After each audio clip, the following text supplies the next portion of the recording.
85 years old and still showing no signs of loosening his firm grip on power.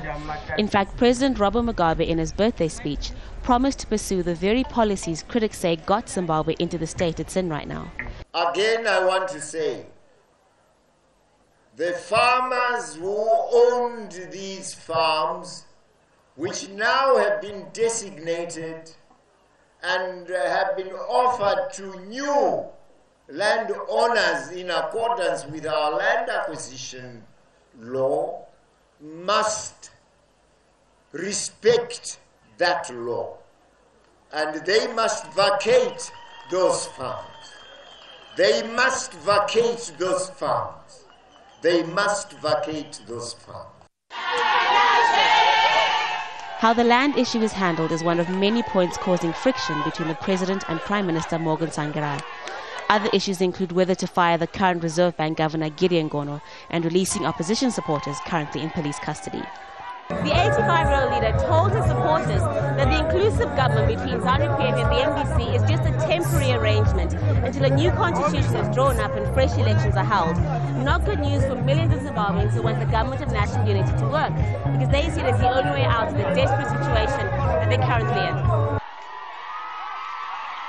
The MDC is being charged with the mammoth task of turning around the finance and health sector. He's gasping.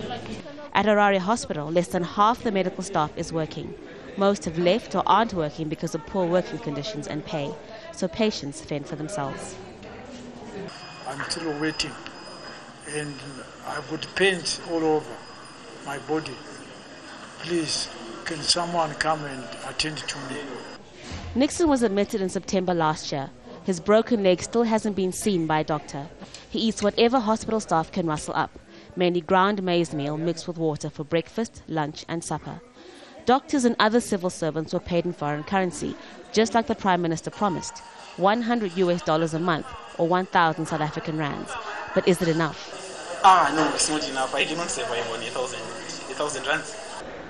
The pediatric ward is closed. Not enough staff and drugs to keep it going. The few children in here are orphans dumped at the hospital. This hospital is one of many across the country that's not operating properly.